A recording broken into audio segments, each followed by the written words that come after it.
Push Media Network.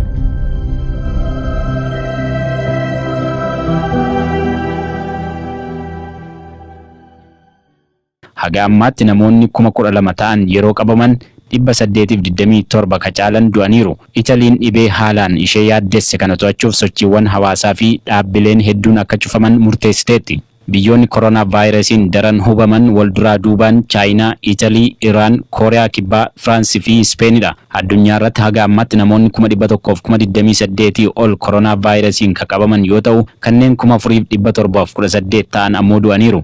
Namoota qabaman keessaa 69,000 ka ta'an fayyuu isaanii dhaabbati fayyaa addunyaa beeksiseera.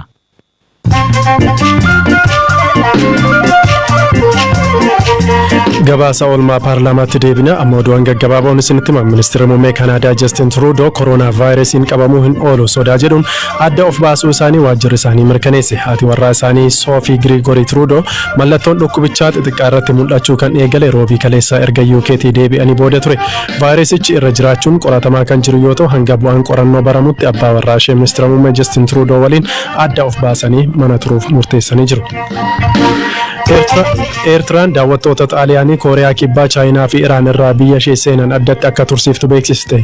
Ministeerri fayyaa Eertiraa haga ammaatti namni vaayirasii koronaan qabame akka hin jirre himuun namootni imalaaf karoorfatan akka yeroo biraatti dabarsanis gaafateera.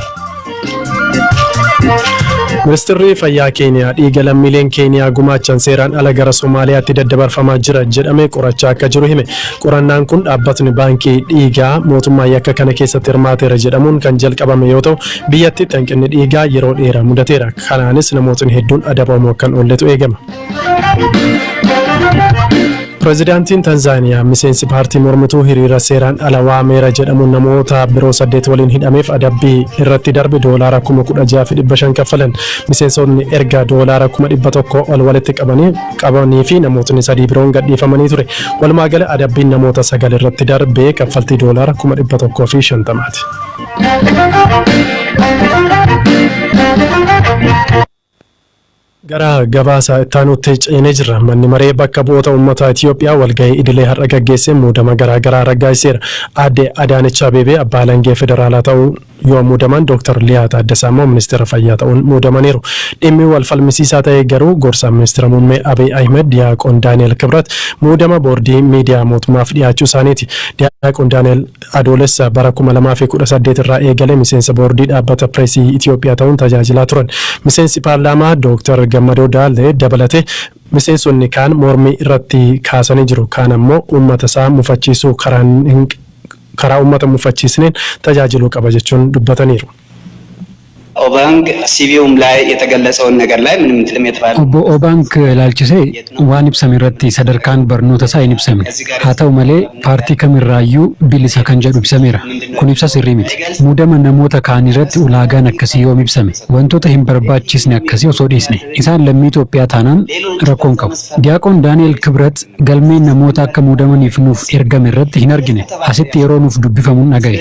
Namni kun walqixxummaa amantiitti kan hin amanne amantii tokko isa kaan irratti kan kakaasan akkasumas lammiilee gidduutti wal qoodiinsi akka uumamu nama hojjetanidha. Komii uummataa dhagahuu dhabuun maal fiddu kan jedhu yoo ta'e nuyi wanti jechaa jirru sirrii mitiidha. Dhaabbanni pireesii uummata Itoophiyaa mara kan tajaajilu yoo ta'e Daani'el Kibrat bakka kanaaf hin malu.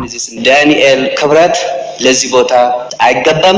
መጀመሪያውኑ አዋጁ ላይ ያለው ቦርዶች ሲቋቋሙ ከተለያዩ akka labsii hundeeffama boordii pireesitti jalqabumayyuu miseensotni kutaa hawaasaa garaagaraa keessaa ta'uu qabu waan jedhuuf kan Obaang Meetoo irratti rakkoo hin qabu. Daani'el Kibrat ilaalchisee namootni yaada isaanii karaa adda addaan ibsaniiru. Kaan waan qabatanii dhufan irraa dubbatu, kaan ammoo dogoggora ta'uu danda'a. Yoo xiqqaate innis har'a waan irratti ka'aa ture ni dhagahaa jedheen yaada. Gochoota uummata mufachiisan kamirraayyuu of qusachuu qaba.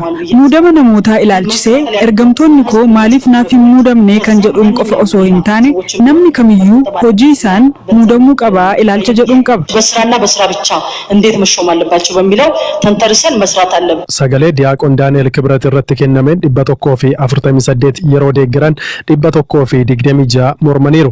24 ammoo sagaleen kennine.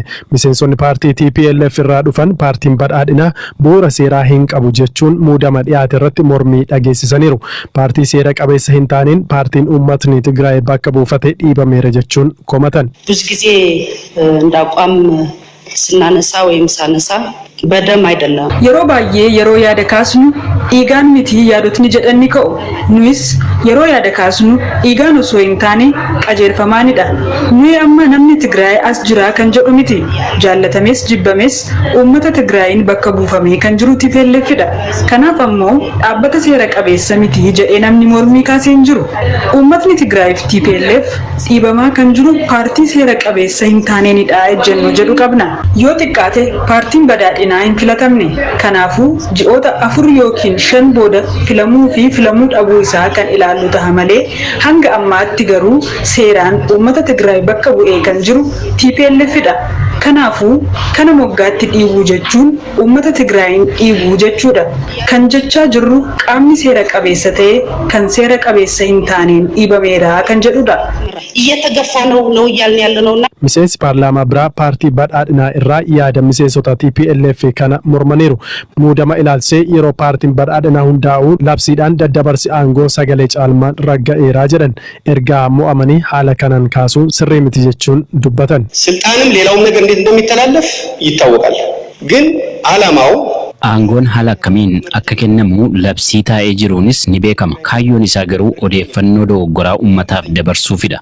Kana ammoo uummanni Tigraay beeka. Paartii fi uummata tokko godhanii ibsuun mataan isaa dogoggoraadha. Namni muudamu kamiyyuu hojii isaatiifidha. Paartiin badhaadhinaa paartilee aggar jedhamanii waggaa baay'eef itti taphatamaa ture waliin yeroo hundaa'e aangoon akkamiin akka darbu hundi isaa labsii raggaasisne irra jira. Sababni isaa labsichi sagalee caalmaan darbeera. Kanaaf callisanii paartii badhaadhinaa seera qabeessa miti jedhanii dubbachuun sirrii miti. Uummanni Tigraay garuu uummata Itoophiyaa kaan waliin akka jiraatu gaaffii hin qabnu. Kanaan dura Dr. Abrahaam gaafa muudaman TPLF kan bakka hin buunedha jedhame.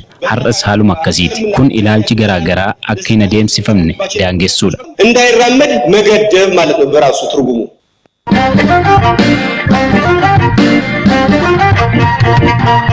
Qophii keenya dhimma dubartootaa irratti xiyyeeffatu kan mata dureen isheen eenyu jedhuun torbanitti al tokko kamisa isin biraatiin geenyurraa baanee jirra.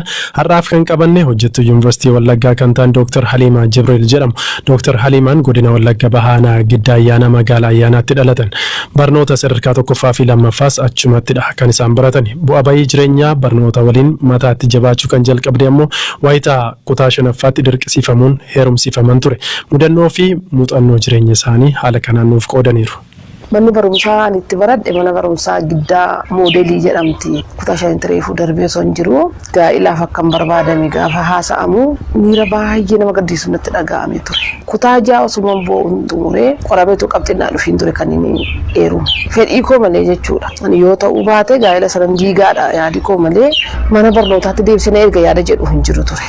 Qabxiin ani fidee 99.6 ture. Akkasittiin kaardii koo fudhadhee ba'een kutaa 7tti fufee jechuudha. Kutaa 10 osoo baradhu daa'ima jalqabaa godhadhee ba'ee torbee 3 mana barnootaan deeme kutaa 11 ammas 12 tuun barataa jiru daa'imni isheen lammaffaa dhufte jechuudha. Amma sanaatti sadarkaan koo tokkoffaa ta'e gaafa daa'ima da'u lammaffaa ba'uutti hin ka'e jechuudha.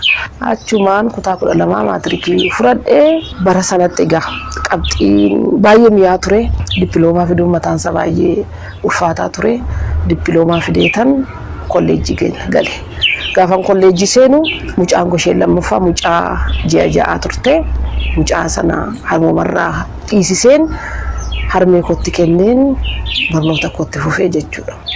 Kolleejjii barsiisota Jimmaatti afaan Ingiliziin baradhee maayiner isa jedhamuun immoo afaan Oromoon baradhee jechuudha. Baradhee waggaa 2 achi baradhee ammas qabxii gaariitiin nan ture kan achi eebbifame.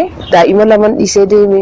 Daa'ima keessuma isheen harmarraa lafa kaa'ee deeme baay'ee yaada ture. Lamaan isaanii baay'ee yaadan ture.